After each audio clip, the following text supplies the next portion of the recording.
Hello বন্ধুরা, আসসালামু আলাইকুম। Welcome back to my channel. সবাই কেমন আছেন? আশা করি অনেক অনেক ভালো আছেন। আলহামদুলিল্লাহ আমরা অনেক ভালো আছি। আর আজকে আপনাদের সাথে আমি শেয়ার করব আমার পার্সোনাল শেফের বানানো পাইয়া।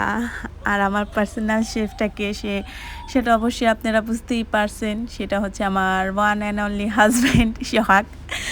আর সোহাগ এসব স্প্যানিশ খাবার খুব মজা বানাইতে পারে, এর জন্য ও আজকে বানাবে হচ্ছে পাইয়া। আর এই পাইয়াটা হচ্ছে স্প্যানিশ ট্রেডিশনাল ফুড বলা যায়। যেমন সব দেশে ট্রেডিশনাল খাবার থাকে, যেমন বাংলাদেশে ভাত মাছ, তেমনি যেমন ইটালিতে হচ্ছে পিৎজা পাস্তা, আর স্পেনের হচ্ছে এই পাইয়া। এটা হচ্ছে স্প্যানিশ খিচুড়ি বলা যেতে পারে। আপনারা যারা পাইয়া বলতে না পারেন তারা এটা খিচুড়ি ভাবেও বুঝে নিতে পারবেন, কারণ এটা দেখতে খিচুড়ির মতনই লাগে। বাট এটার মধ্যে তেমন কোনো স্পাইসেস, খিচুড়ির স্পাইসেস কোনো দেওয়া হয় না।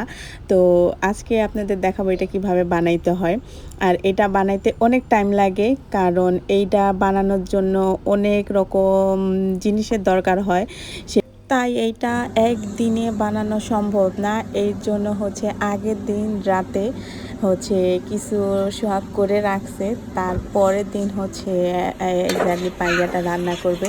এর জন্য হচ্ছে প্রথমে কালদো বানাইতে হয়েছে। আর কালদোটা হচ্ছে লাইক ফিশ স্টকটা বানাইতে হয়েছে। এটা কিন্তু এখানে কিনতেও পাওয়া যায় ক্যানের মধ্যে, বাট কেনারটা থেকে বাসায় বানানোটা বেশি ভালো হয়, বেশি ফ্লেভার হয়। এর জন্য সোহাগ আগে হচ্ছে বোকারিয়া বাজার থেকে মাছ কিনে আনছিল। মাছের অনেকগুলা মাছের মাথা দিছে, লাইক সালমন মাছের মাথা, রাপ মাছের মাথা, তারপর চিংড়ি মাছ ছিল। তারপর দু একটা ভেজিটেবল দিচ্ছে, সেটা হচ্ছে আপিও। বাট এইটার স্প্যানিশ হচ্ছে আপিও বলে, বাট এইটার ইংলিশ নামটা কি আমি এক্স্যাক্টলি জানি না। তো এইটা সব কিছু দিয়ে আর পেঁয়াজও দিছিল। তো সব কিছু দিয়ে মিনিমাম 1 ঘন্টার মতন এটা রান্না করছে। রান্না করার পরে তারপর তো এটা ছাকার পর বের হয়ে গেছে হচ্ছে স্যুপ, চিকেন স্টক না, ফিশ স্টক। আর এখন হচ্ছে আর একটা সালসা বানাইতে হবে। এটার আর কি গ্রেভি টাইপের একটা আলাদা বানাইতে হয়। ওটার জন্য সোহাগ কাটতেছিল হচ্ছে ক্যাপসিকাম, তারপর এটা হচ্ছে কালামার মানে স্কুইড, এটাও দিবে। আর এই পাইয়াটা সব হচ্ছে সি ফুড দিয়ে বানাইলে অনেক মজা হয়। এর জন্য হচ্ছে যত রকম সি ফুড টাইপের জিনিস আছে, মজা টাইপের জিনিস, এগুলা দিবে। এর জন্য এগুলা আগে সুন্দর করে কেটে নিচ্ছে। আর এখন হচ্ছে সেই গ্রেভিটা রান্না করার টাইম। এখানে এখন অলিভ অয়েল দিয়ে তারপর দিল পেঁয়াজ, তারপর ক্যাপসিকামগুলা দিয়ে এখন একটু ভাজবে। আর সব কিছু কিন্তু সোহাগই করতেছে, কাটাকাটিও সোহাগ করছে, ফুল রান্নাটাও সোহাগ করবে। আর আমি হচ্ছে এটা যেহেতু আগের দিন রান্না করতেছিল, এই জন্য আমি অন্য হাঁড়িতে ভাত রান্না করতেছিলাম, রাত্রিবেলা সোহাগ খাবে এর জন্য।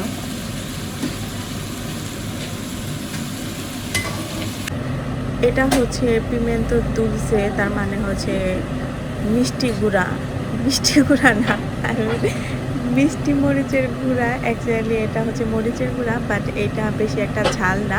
এটা একটু সাবরটা টেস্ট একটু মিষ্টি টাইপের, যেমন কাশ্মীরি মরিচের যেরকম টেস্টটা হয়, বেশি ঝাল থাকে না। আর এটা হচ্ছে কালদো একটি গাম্বাস, তার মানে এটা হচ্ছে স্ট্রিং স্টক। এটা হচ্ছে গুঁড়া মশলা টাইপের।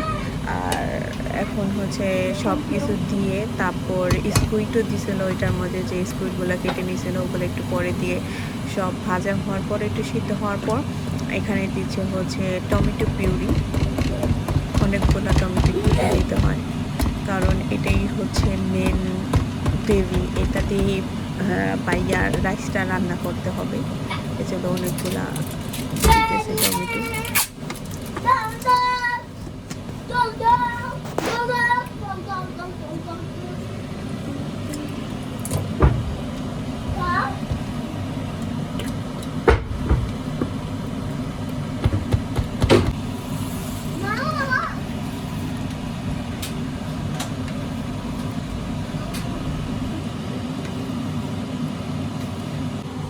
আর এটা হচ্ছে কালদোর যে পাউডারটা ছিল, একটু আগে দেখাইলাম, শ্রিম্প স্টক যেটা ছিল সেটা হচ্ছে পাউডার টাইপের, গুঁড়া টাইপের। তো এই মশলাটা এখন এটাতে দিল, এটার অনেক সুন্দর একটা ফ্লেভার আসে। আর এখন হচ্ছে ফাইনালি পাইয়া রান্নার টাইম।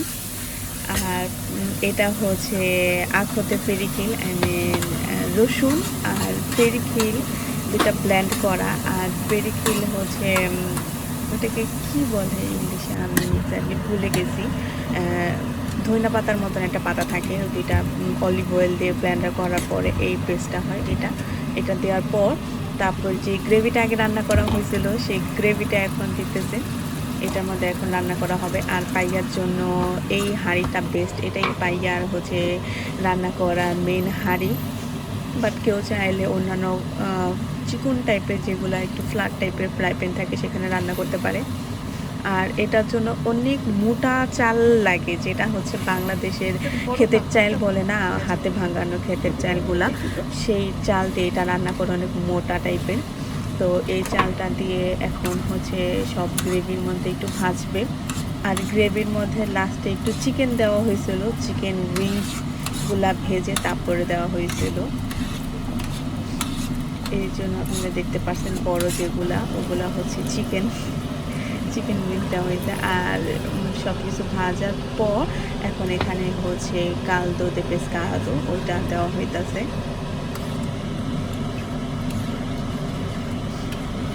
ওটা দেওয়ার পর এখন একটু ভালো করে নাড়াচাড়া করে এখন হচ্ছে চুলার মধ্যে হচ্ছে একটু বলক উঠানোর পর তারপর এটা হচ্ছে অন্যতে দিয়ে দিবে।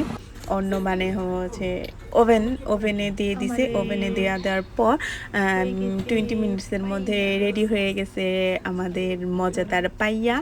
এখন হচ্ছে সোহাগ গার্নিশিং করতেছে, আমি গার্নিশ করতে চাইছি বাট সোহাগ আমাকে সেটাও করতে দেবে না, বলে আমি সব করছি তো ওইটাও আমি করব।